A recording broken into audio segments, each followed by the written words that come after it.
The Shadow Secret. Before we start, just a reminder, if you enjoy this kind of content, subscribe to the channel. Now let's get to the video. A tale of the Miller family, New Orleans. She sat in the parlor of their Garden District mansion, the sepia-toned image trembling slightly in her gloved hands as she studied it under the amber glow of the Tiffany lamp. The photograph captured the Miller family in all their finery, posed before the elaborate float of the crew of Proteus during the previous week's carnival celebration. There was her husband, Charles, resplendent in his tailcoat and top hat, his distinguished grey mustache perfectly waxed. Their eldest son, William, stood tall and proud in his military dress uniform, home on leave from his posting at Fort Benning.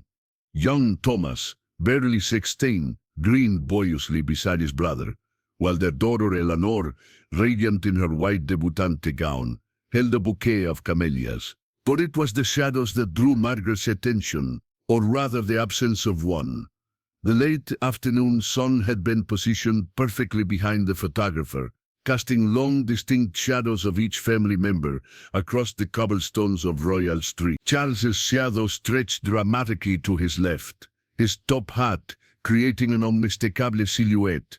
William's military bearing was evident even in his shadow's rigid posture. Thomas's youthful frame cast a slender line across the stones, and Eleanor's elaborate dress created a bell-shaped darkness that spoke of southern elegance. But there where Margaret herself stood in the photograph, smiling serenely at the camera in her emerald silk gown, no shadow fell upon the ground. Margaret's breath caught in her throat as she examined the image more closely, holding it up to the light, tilting it at a different angle. Perhaps it was a trick of the photography, she reasoned.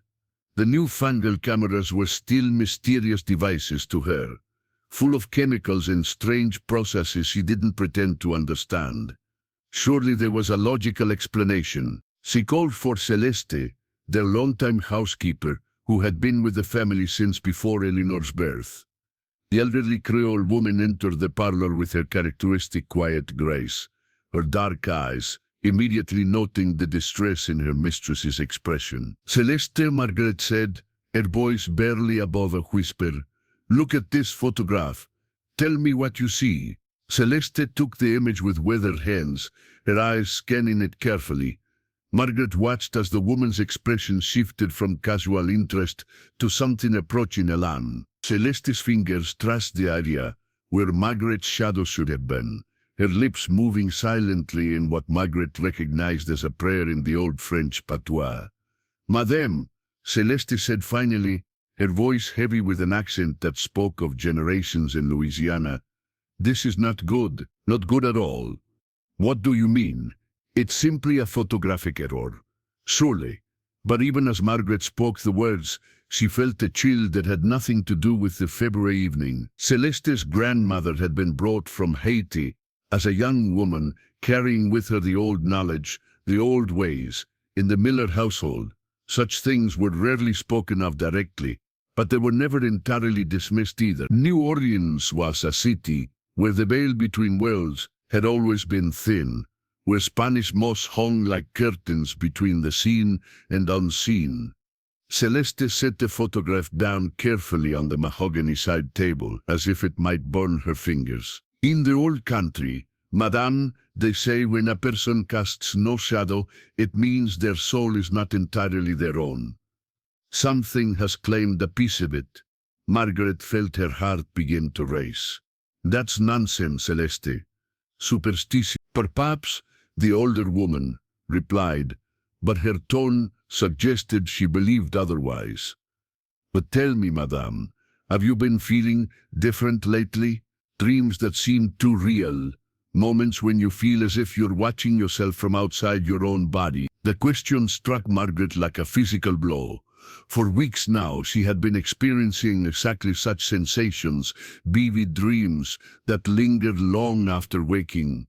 Moments of disorientation where she felt as if she were observing her own life from a distance. She had attributed to the stress of the social season, the endless round of parties and obligations that came with being a prominent New Orleans matron. "Ay be, how did you know?" Celeste's expression grew grave. "Because I have seen this before, madame. My grandmother, she told me stories. There are things in this city, old things, that hunger for what we have. They make bargains, sometimes without us even knowing." Before Margaret could respond, the front door burst open with a flourish that could only herald the arrival of her husband. Charles Miller was a man who announced himself to the world simply by existing. His voice boomed through the mansion's halls. His footsteps echoed with authority. His very presence seemed to expand to fill whatever space he occupied. "Margaret, my dear," he called out, his voice carrying the jovial tone that had made him one of New Orleans' most successful cotton merchants. "You'll never guess what happened at the club today." Old Beauregard actually had the audacity to suggest that his crew should take precedence over ours in next year's parade route.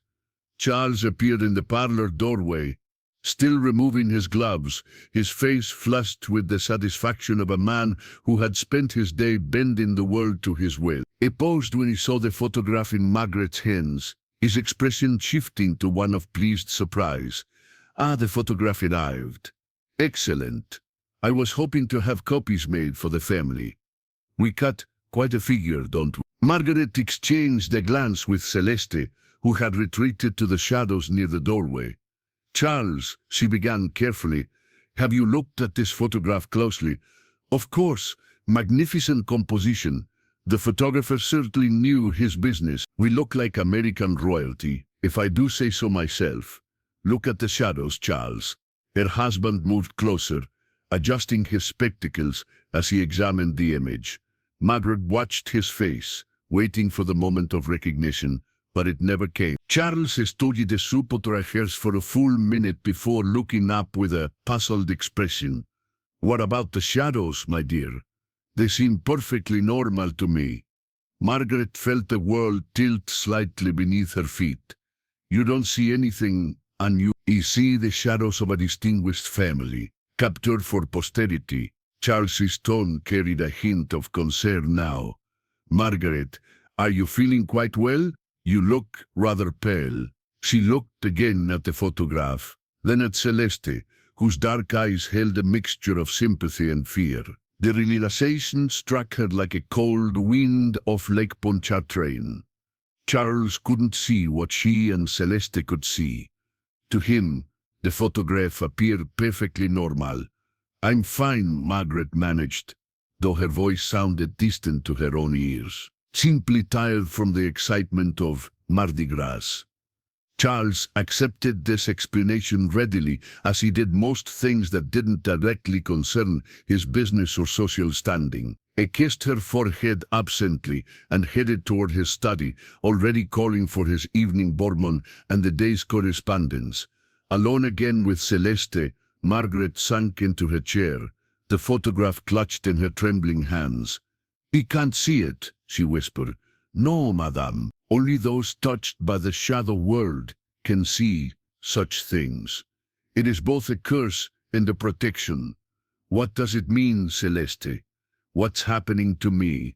The older woman moved closer, her voice dropping to barely above a whisper. "There are places in the city, madame, where the old power still holds sway. Places where bargains are made, sometimes without our knowledge. Have you been anywhere unusual lately? Anywhere that felt different?" Margaret's mind raced back over the past few weeks. The endless social engagements, the charity functions, the visits to... Her blood ran cold as she remembered. 3 weeks ago, she had attended a séance at the home of Madame Laveau's great-niece, a woman who claimed to carry on the family tradition of communicating with the spirit world. It seemed like harmless entertainment at the time, a fashionable diversion for bored society ladies. But Margaret remembered now how the room had grown cold, how the candles had flickered without any wind, how she had felt something brush against her soul like fingers made of shadow. "The séance," she whispered. Celeste nodded grimly. "The Lavelle women, they have power, but power always comes with a price. What did you ask for, madame? Margaret closed her eyes, remembering that night with crystal clarity now. The other ladies had asked for trivial things. Messages from deceased relatives, glimpses of future romances for their daughters. But Margaret had asked for something different, something that had surprised even herself. I asked to see the truth, she said quietly. He asked her to see beyond the surface of things, to understand what was really happening in my life, in my family. And what truth have you seen, madame? Margaret looked at the photograph again, at her missing shadow, and felt a terrible understanding begin to dawn. I don't know yet, but I'm beginning to suspect that I'm about to find out. The next morning brought no relief from the oppressive sense of wrongness that had settled over Margaret like a shroud. She woke before dawn, her silk nightgown damp with perspiration, despite the February chill, fragments of disturbing dreams clinging to her consciousness like Spanish moss to ancient oaks. In her dreams, she had walked through the familiar streets of the Garden District, but they were changed darker, older, as if she were seeing them as they had been a century before. The grand mansions stood like silent sentinels, their windows dark and knowing, and everywhere she looked, shadows moved independently of their owners.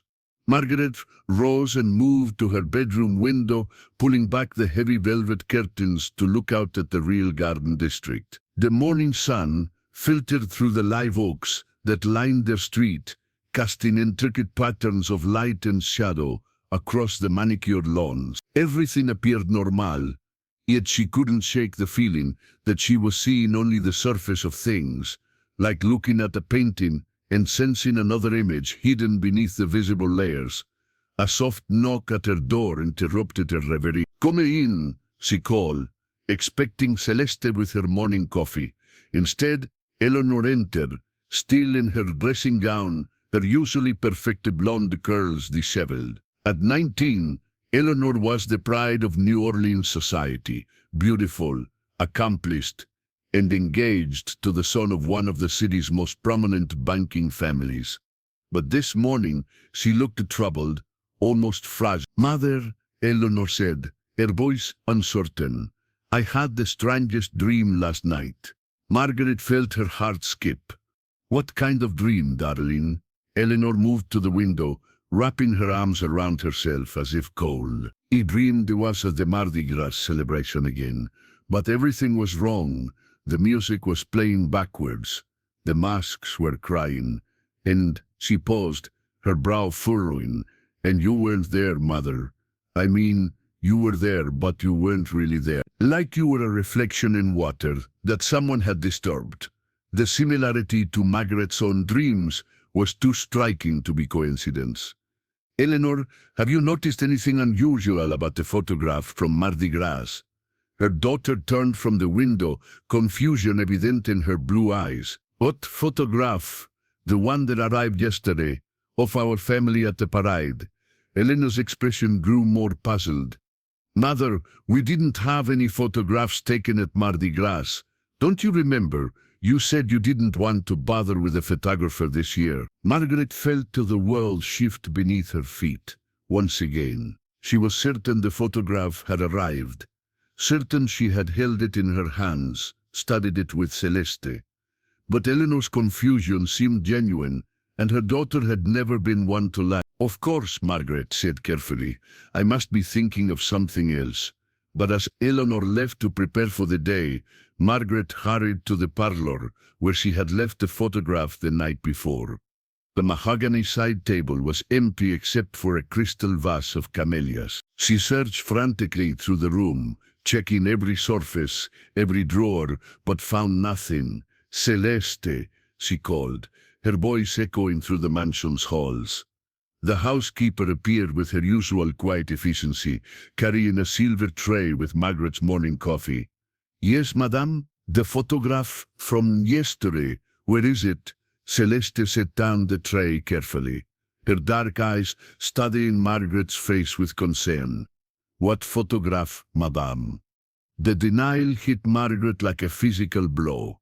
"The one we looked at together, the one where my shadow was missing." "Madame," Celeste said gently, Yesterday you spent entire day in bed with a headache. We spoke only briefly when I brought you your evening tea. Margaret sank into her chair, her mind reeling. Either everyone around her was lying, or she was losing her sanity. But the memory of the photograph was so vivid, so real. She could still see every detail, the way the light had fallen across the cobblestones, the elaborate costumes, the missing shadow that had filled her with such dread. Celeste, she said quietly, do you believe in things that exist between reality and dreams? The older woman's expression grew thoughtful. In my family, madame, we believe that there are many layers to what we call reality. Sometimes, when the veil grows thin, we see things that are true in one layer, but not in another.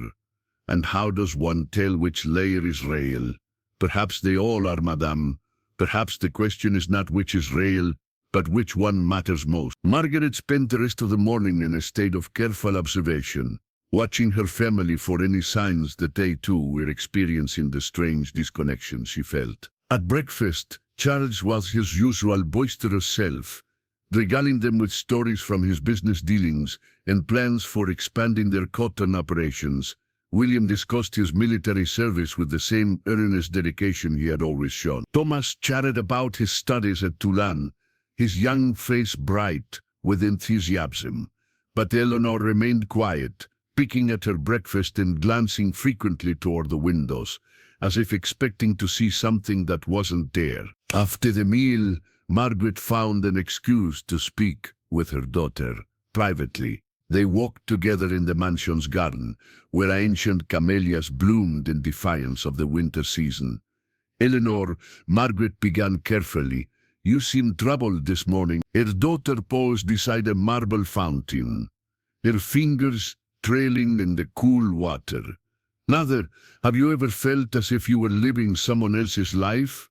As if you were playing a role in a tale but you'd forgotten your lines? The question was so close to Margaret's own experience that she felt a chill of recognition. What makes you ask such a thing? I don't know.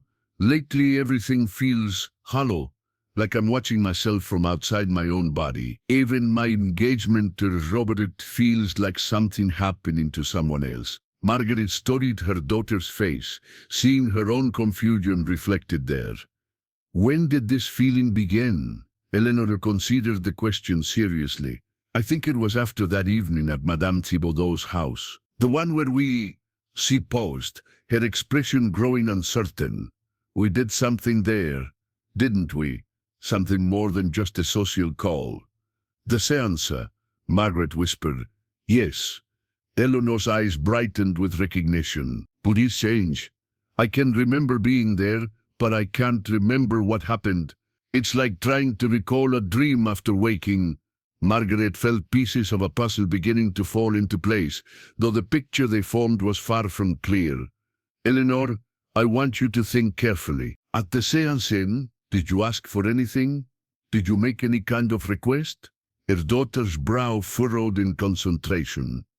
I think I asked to see my future, to know if I was making the right choices. She looked up at Margaret with sudden alarm. Mother, what's happening to us? Before Margaret could answer, a shadow fell across them, despite the bright morning sun. They looked up to see a figure approaching through the garden, a tall, elegant woman in black, her face partially obscured by a... Margaret recognized her immediately. Madame Thibaudot, the great niece of the legendary Marie Laveau. Mrs. Miller, the woman said, her voice carrying the musical cadence of old New Orleans. I hope you don't mind the intrusion, but I felt compelled to call upon you this morning. Margaret felt Eleanor move closer to her side, and she placed a protective arm around her daughter's shoulders. Madame Thibaudot, this is unexpected. The woman smiled, though the expression held no warmth. I'm afraid there are matters we must discuss, Mrs. Miller. Matters concerning the requests you and your daughter made at my home 3 weeks ago. I'm not sure I understand. Oh, but I think you do. Madame Thibaudot moved closer, and Margaret noticed that despite the bright sunlight, The woman cast no shadow on the garden path. You asked to see the truth, did you not?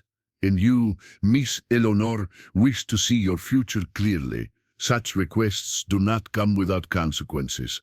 Eleanor's grip tightened on Margaret's arm. What kind of consequences?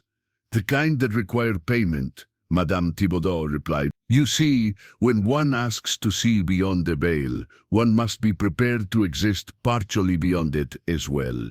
Your souls have been expanded, shall we say. You now exist in multiple layers of reality simultaneously. Margaret felt a cold understanding wash over her. The photograph, the missing shadow. Ah, you've begun to see the signs. Yes, the photograph exists, but only in the layer of reality where your expanded consciousness resides. To others, it appears as a memory that never was. How do we undo this? Eleanor asked, her voice barely above a whisper. Madame Thibaudot's smile grew wider, revealing teeth that seemed too sharp. Undo? My dear child, why would you want to undo such a gift?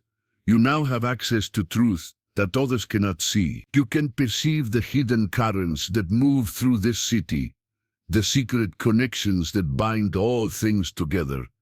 And the price? Margaret demanded. The price is that you can never fully return to the simple reality you once knew. You will always exist partially in the shadow world, seeing things others cannot see, knowing things others cannot know. Some might call it a curse, but I prefer to think of it as an awakening. Margaret looked at her daughter's frightened face and felt a fierce protectiveness rise within her. There must be a way to reverse this. Perhaps, Madame Thibaudot said thoughtfully, but it would require a sacrifice of equal value. Are you prepared to give up something precious to restore your daughter's normal existence? Anything, Margaret said without hesitation. The woman's eyes glittered with something that might have been amusement. We shall see, Mrs. Miller, we shall see. For now, I suggest you learn to navigate your new reality.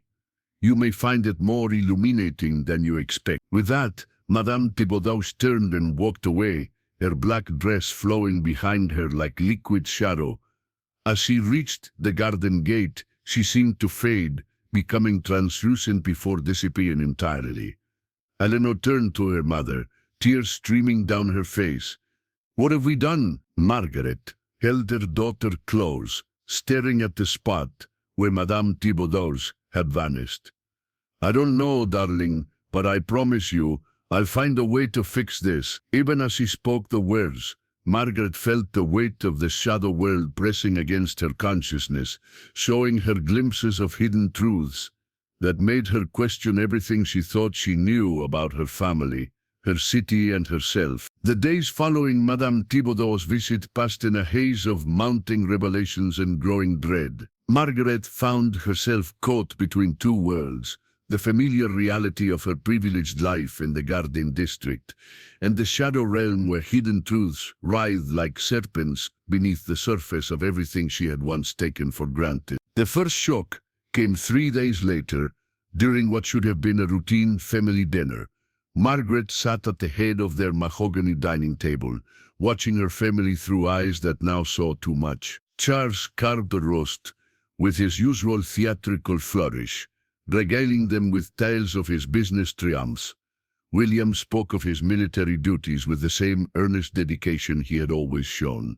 Thomas babbled with youthful enthusiasm about his studies. But now Margaret could see the shadows that clung to each of them, not the simple absence of light, but something far more sinister, dark, tendrils that seemed to whisper secrets, revealing the hidden aspects of their personalities that polite society demanded, remained buried.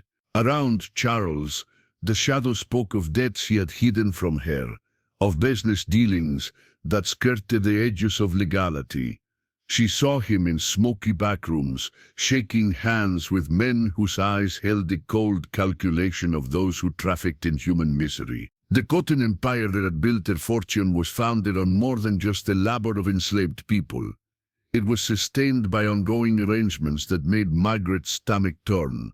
William's shadows revealed a different kind of darkness. Behind his military bearing and patriotic rhetoric, she glimpsed a young man tormented by what he had been ordered to do during his service. There were villages in the Philippines that no longer existed, families destroyed by actions he had carried out in the name of American expansion. The weight of those deeds had carved hollows in his soul that he filled with rigid adherence to duty and honor. And Thomas, sweet, innocent Thomas, his shadows showed her a boy struggling with desires he couldn't name or understand, living in terror that his family would discover the truth about his nature. She saw him in secret meetings with other young men, their faces filled with the same mixture of longing and fear that had driven so many to despair. But it was Eleanor's shadows that broke Margaret's heart most completely. Her daughter's future, which she had asked to see so clearly, was laid out before Margaret's enhanced vision like a map of sorrow. The engagement to Robert Beaumont was not the fairy tale romance it appeared to be. Robert's family needed the Miller fortune to shore up their failing bank, while Charles saw the marriage as a way to gain access to old New Orleans society. Eleanor herself was merely a commodity in this transaction, her own desires and dreams irrelevant to the men who controlled her fate. Margaret watched her daughter push food around her plate, her face pale and distant, and realized that Eleanor was seeing the same terrible truths. The shadow world had opened their eyes to the reality behind their gilded existence, and the knowledge was destroying them both. After dinner, Margaret retreated to her private sitting room, where she kept her correspondence and personal papers. She needed to understand more about what was happening to them, and her instincts told her that the answers lay in the history of New Orleans itself, a city built on layers of secrets, where the past never truly died. She pulled out her collection of local histories and genealogical records, documents that trace the intertwined families of New Orleans back through generations of prosperity built on suffering. She read, the shadows in the room seemed to gather around her, whispering additional details that weren't written in any book. The Miller family's arrival in New Orleans in ancient outrages had coincided with the Louisiana Purchase, when the city became American territory. But their rapid rise to prominence hadn't been due solely to business acumen.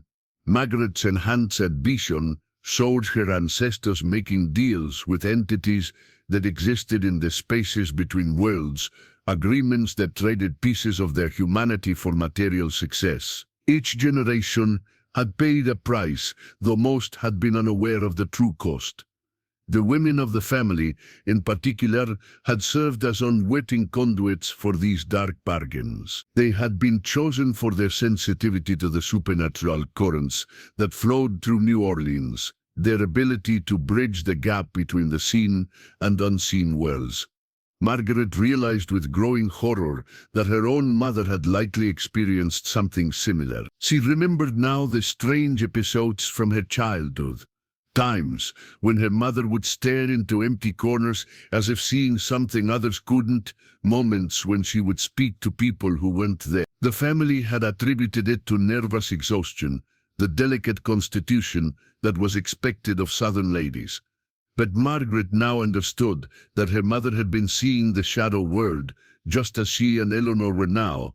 A soft knock at the door interrupted her research. Eleanor entered without waiting for permission, her face drawn and her eyes red from crying.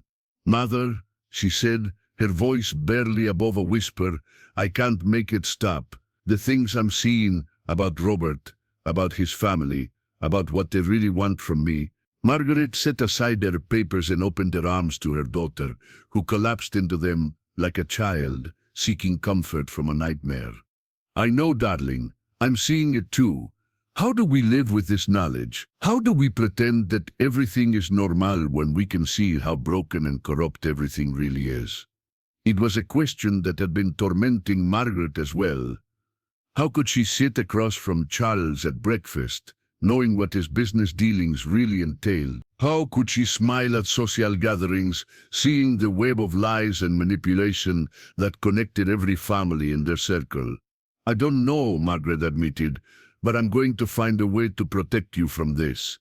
There has to be a way to reverse what was done to us." Eleanor pulled back to look at her mother's face. What if there isn't? What if this is who we are now? Before Margaret could answer, they heard the sound of heavy footsteps in the hallway outside. Charles appeared in the doorway, his face flushed with alcohol and anger. "There you are," he said, his voice carrying an edge that Margaret had rarely heard before. "I've been looking for you, Margaret. We need to discuss your recent behavior." Margaret felt Eleanor tense beside her. "What about my behavior? You've been distant, distracted. People are beginning to notice. Mrs. Beaumont mentioned at the club today that you seemed peculiar at the charity luncheon last week. We can't afford to have people questioning your stability, not with Eleanor's engagement announcement coming up." The casual cruelty of his words, the assumption that her mental state was important only insofar as it affected their social standing, struck Margaret like a physical blow. But what was worse was seeing the shadows around Charles as he spoke, revealing the calculation behind his concern. He wasn't worried about her well-being. He was worried about how her condition might affect his business relationships and social position. "I'm fine, Charles," she said carefully. "Simply tired from the social season." "See that you get whatever rest you need," he replied, his tone making it clear that this was an order rather than a suggestion. "The Beaumont family is hosting a dinner party next week to formally announce the engagement. I need you to be at your best." After he left, Eleanor turned to her mother with desperation in her eyes. "I can't marry him, Mother. Not now that I know what he really is, what his family really wants from me." Margaret looked at her daughter's face and made a decision that would change everything. "Then you won't." "But father, leave your father to me," Margaret said, her voice carrying a strength she hadn't felt in years. "I may not be able to undo what was done to us, but I can use this new sight to protect you. If we're cursed to see the truth, then perhaps it's time the truth was revealed to others as well." Eleanor's eyes widened with a mixture of hope and fear. "What are you planning?"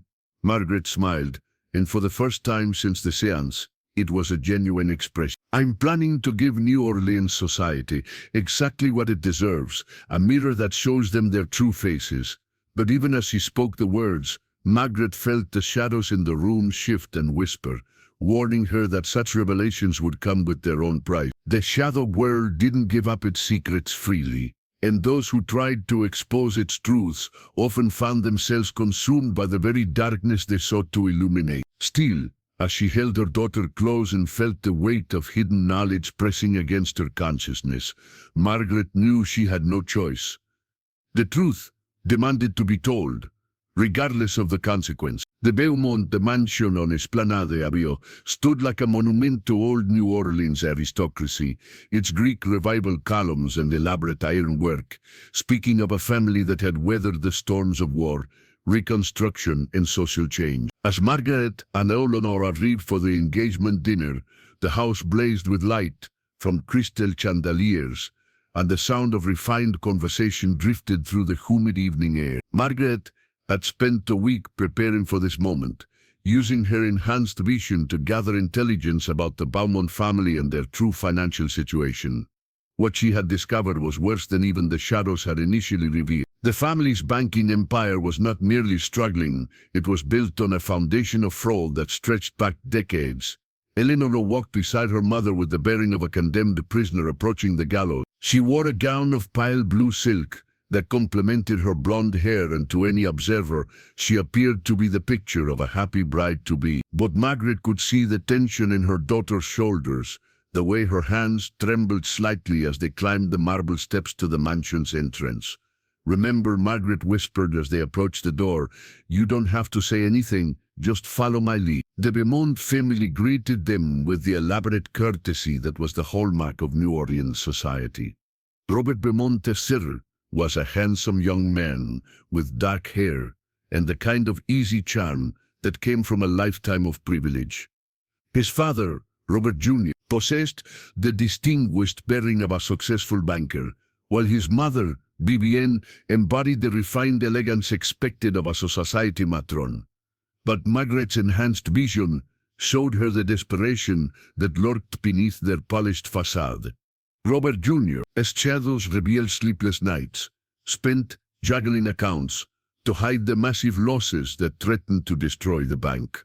Vivienne's elegant composure masked a woman driven to the edge of madness by the prospect of losing everything she had worked to build. And young Robert himself was tormented by knowledge of his family's crimes, his charm, a carefully constructed mask to hide his own complicity in their schemes. The dinner party included the cream of New Orleans society, the Beauregards, the Thibaudeaus, the Marinis, and a dozen other families whose names were synonymous with power and influence in the city. As they gathered in the mansion's grand dining room, Margaret felt the weight of centuries of secrets pressing down upon her.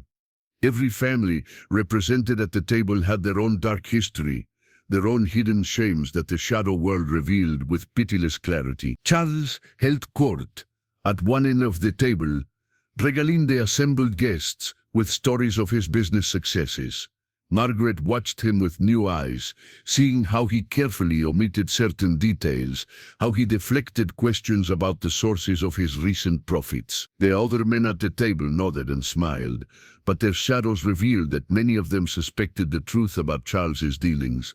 As the evening progressed, Margaret waited for the right moment to act. It came during the traditional toast to announce the engagement.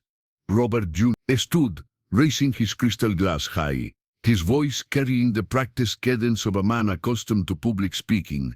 "Ladies and gentlemen," he began, "it is my great pleasure to announce the engagement of my son Robert to the lovely Miss Eleanor Miller. This union represents not just the joining of two young hearts, but the continuation of the great traditions that have made New Orleans the jewel of the South." The assembled guests raised their glasses, murmuring their congratulations. Margaret saw Eleanor's face go pale as she realized the moment of truth had arrived. But before Robert Jr. could continue with his prepared remarks, Margaret rose from her seat. "If I may," she said, her voice cutting through the polite chatter like a blade, "I would like to add a few words about the true nature of this union." Charles shot her a warning look, but Margaret ignored him. She had moved beyond caring about his disapproval or the social consequences of her actions. The shadow world had shown her too much for her to remain silent any longer. "You speak of tradition, Mr. Beaumont," Margaret continued, her voice growing stronger with each word. What traditions are we really celebrating here? The tradition of treating young women as commodities to be traded for financial advantage? The tradition of building fortunes on the suffering of others? Or perhaps the tradition of hiding the truth behind elaborate facades of respectability? A shocked silence fell over the room. Margaret could see the confusion and alarm on the faces around the table, but she could also see something else in their shadows. Recognition. They knew she was speaking the truth, even if they couldn't understand how she had come to know it. Robert Jr. attempted to regain control of the situation. "Mrs. Miller, I'm not sure what you're implying, but I'm not implying anything," Margaret interrupted. "I'm stating facts. Your bank, Mr. Baum, is insolvent. You've been using depositors' funds to cover your family's gambling debts and failed investments for the past 5 years. This engagement is nothing more than a desperate attempt to access my husband's fortune before your crimes are discovered." The color drained from Robert Jr.'s face, and Margaret heard gasps from around the table. But she wasn't finished. "And you, Charles," she said, turning to her husband, whose face had gone from confusion to fury, "shall we discuss your recent business partnerships? The ones that involve shipping more than just cotton? The ones that require you to look the other way while human cargo is transported through our ports?" Charles started to rise from his seat, his face dark with rage, but Margaret's voice stopped him cold. "Sit down," she commanded, and something in her tone, something that carried the authority of the shadow world itself, made him obey. "We're not finished here." Margaret turned her attention to the other guests, her enhanced vision allowing her to see the specific secrets that each family harbored. One by one, she began to expose them. The judge who took bribes to fix verdicts, the cotton broker who cheated his clients, the society matron who had murdered her first husband for his inheritance. With each revelation, the atmosphere in the room grew more charged, more dangerous. Margaret could feel the shadow world pressing closer, feeding on the chaos and fear she was creating. The boundaries between realities were beginning to blur, and she realized with growing alarm that she might have unleashed something she couldn't control. Eleanor suddenly stood, her face white but determined. "Stop," she said quietly, but her voice carried clearly through the room. "Mother, please stop." Margaret turned to her daughter, seeing the fear and love in her eyes. "Eleanor, I'm doing this for you, to protect you from..." Eleanor said, moving to stand beside her mother. "But this isn't the way. We can't fight darkness with more darkness." As Eleanor spoke, Margaret felt something shift in the shadow world around them. The oppressive weight that had been building began to ease, and she realized that her daughter was right. The truth was important, but the manner of its revelation mattered just as much. "You're right," Margaret said softly, then turned back to the assembled guests. "I apologize for the dramatic nature of my revelations, but I couldn't stand by and watch my daughter be sacrificed to preserve your various deceptions." She took Eleanor's hand and looked directly at Robert Jr. "The engagement is off. My daughter will not be marrying your son." With that, Margaret and Eleanor walked out of the dining room, leaving behind a table full of shocked and frightened people whose carefully constructed world had just been shattered by truths they could no longer deny. As they reached the mansion's entrance, Margaret heard Charles calling after them, his voice filled with a rage that promised severe consequences. But for the first time in weeks, she felt a sense of peace. She had used the curse of the shadow world to protect her daughter, and whatever price she would have to pay for that protection, it was worth it. Eleanor squeezed her mother's hand as they stepped into the humid New Orleans night. "What happens now?" Margaret looked up at the stars, barely visible through the canopy of ancient oaks that lined the street. "Now we face whatever comes next, together." But even as she spoke the words, Margaret could feel the shadow world stirring around them, and she knew that their trials were far from over. The aftermath of the Belmont dinner party descended upon the Miller household like a hurricane making landfall. Charles returned home in a state of barely controlled fury, his face flushed with alcohol and humiliation. Margaret and Eleanor had barely removed their evening gloves when his voice thundered through the mansion's halls. "Margaret, get down here this instant." They found him in his study, pacing behind his mice-oak desk like a caged animal. The room reeked of bourbon and cigar smoke, and Margaret could see that he had already consumed far more alcohol than was wise. But it was the shadows around him that truly alarmed her. They writhed with a violence she had never seen before, speaking of rage that bordered on madness. "How dare you?" he snarled as they entered the room. "How dare you humiliate me in front of the most important families in New Orleans? Do you have any idea what you've done?" Margaret stood her ground, though she could feel Eleanor trembling beside her.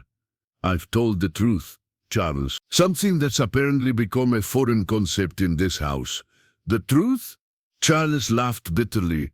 "The truth is that you've destroyed everything I've worked to build. Robert Belmont has already sent word that he's withdrawing from all our business arrangements. The Marinis are refusing to honor their cotton contracts. By tomorrow morning, half of New Orleans society will have turned their backs on us." "Good," Margaret said simply. "Perhaps it's time we learn to live without the approval of people who profit from misery." Charles' face went purple with rage. "You sanctimonious fool! Do you think your hands are clean? Do you think the money that pays for your silk dresses and your sermons and your precious charity work works from anywhere else? We're all complicit, Margaret. The only difference is that some of us are honest enough to admit it." The words hit Margaret like physical blows, not because they were cruel, but because they were true. She had lived her entire adult life in willful ignorance of the sources of their wealth, choosing comfort over conscience. The shadow world had opened her eyes to the truth, but it had also shown her own complicity in the system she now condemned. "You're right," she said quietly. "I am complicit, but that doesn't mean I have to continue to be." Charles stared at her as if she had spoken in a foreign language. What are you talking about? I'm talking about change, Charles. Real change. We can use our wealth differently. Invest in businesses that don't depend on exploitation. Support causes that actually help people instead of just making us feel better about ourselves. And become pariahs in our own city, lose everything we built. If that's the price of living with integrity, then yes. Charles's expression shifted from rage to something approaching disgust. You've lost your mind. This obsession with truth and morality, it's not natural, Margaret. It's not normal. Margaret felt a chill run down her spine as she realized what Charles was implying. What do you mean by that? I mean that I've been making inquiries about your recent behavior. About that evening you spent at Madame Thibaudot's house. I know what you did there, Margaret. I know about the seances. Eleanor gasped, and Margaret felt the shadow world pressing closer around them. Charles, you don't understand. Oh, but I do understand, he interrupted. I understand that my wife has been dabbling in the occult, filling her head with supernatural nonsense that's driven her to madness. And I understand that this madness is now threatening everything our family has worked to achieve. Charles moved to his desk and pulled out a leather portfolio, his movements deliberate and threatening. I've already spoken with Dr. Matias at the asylum. He assures me that with proper treatment, women suffering from nervous exhaustion and supernatural delusions can often be restored to their right minds. The words hit Margaret like a physical blow. In 1934, a husband's word was often enough to have his wife committed to an asylum, especially if he could demonstrate that her behavior was threatening the family's social standing. And once committed, a woman had virtually no legal recourse to secure her release. You wouldn't dare, Margaret whispered. I would do whatever is necessary to protect this family, Charles replied coldly. You've given me no choice, Margaret. Either you return to your proper role as my wife and Eleanor's mother, or I'll have you declared mentally incompetent and committed for treatment. Eleanor stepped forward, her young face blazing with defiance. And what about me, father? Will you have me committed as well? Charles' expression softened slightly as he looked at his daughter. You're young, Eleanor. You've been influenced by your mother's delusions, but you can still be saved. The engagement to Robert Beaumont is off, obviously, but there are other suitable young men. We'll find you a proper husband, someone who can help you forget this nonsense. I won't marry anyone you choose, Eleanor said firmly, and I won't abandon Mother. Charles' face hardened again. You'll do as you're told, or you'll find yourself cut off from this family entirely. Without my support, you'll have nothing. No money, no social position, no prospects for marriage. You'll be ruined. Margaret watched this exchange with growing desperation. The shadow world had given her the power to see truth, but it hadn't given her the power to change the fundamental realities of their society. Charles held all the legal and financial power in their family, and he was prepared to use it ruthlessly to maintain control. But as she stood there feeling trapped and helpless, Margaret became aware of a presence in the room that hadn't been there before. The shadows in the corners seemed to deepen and shift, and she realized that Madame Thibaudot was materializing out of the darkness itself. Such an interesting family discussion, the woman said, her voice carrying that musical Creole accent that seemed to echo from multiple directions at once. But I'm afraid there are aspects of this situation that Mr. Miller doesn't fully understand. Charles spun around, his face going white as he saw the woman who had appeared in his study without using the door. How did you get in here? Who are you? I am someone who has a vested interest in Mrs. Miller and her daughter, Madame Thibaudot replied.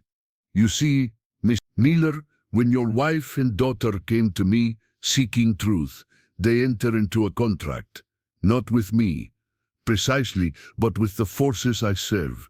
That contract cannot be broken by threats or intimidation. Charles reached for the pistol he kept in his desk drawer, but his hand froze before he could touch it. Margaret watched in fascination as the shadows around Madame Thibaudot seemed to reach out and bind him in place. What do you want? Charles managed to ask through gritted teeth. I want what I've always wanted, Madame Thibaudot replied. Balance. Your wife and daughter have been given the gift of sight, but that gift comes with responsibilities. They cannot simply retreat into comfortable ignorance, nor can they be silenced by those who profit from deception. She turned to Margaret, her dark eyes glittering with something that might have been amusement. You asked to see the truth, Mrs. Miller, and you have seen it. But truth without action is merely another form of blindness. The question now is, what will you do with what you know? Margaret felt the weight of the decision pressing down upon her. She could submit to Charles's threats, return to her role as a complaint society wife, and watch as Eleanor was forced into a marriage that would destroy her spirit. Or she could embrace the power that the shadow world had given her and fight for something better, regardless of the consequences. I'll do whatever is necessary to protect my daughter, she said finally. Madame Thibodeau smiled, and Margaret saw approval in her expression. Then you understand the true nature of the bargain you made. Very well. Mr. Miller, you will find that your threats have no power here. Your wife and daughter are under protection now, protection that extends beyond the reach of your lawyers and doctors. Charlable started to speak, but no sound emerged from his throat. His eyes widened with terror as he realized that he had lost control of the situation entirely. As for you, Mrs. Millers, Madame Thibodeau continued, your real work is just beginning. The truth you've glimpsed is only the surface of what lies hidden in this city. There are others like you, women who have been given the sight, who struggle with the burden of knowing too much. You will find them and you will help them. Together you will become a force for change in New Orleans. Margaret felt a surge of power flowing through her, and she realized that the shadow world was no longer just showing her truth. It was giving her the ability to act upon it. What about Charles? What about our family?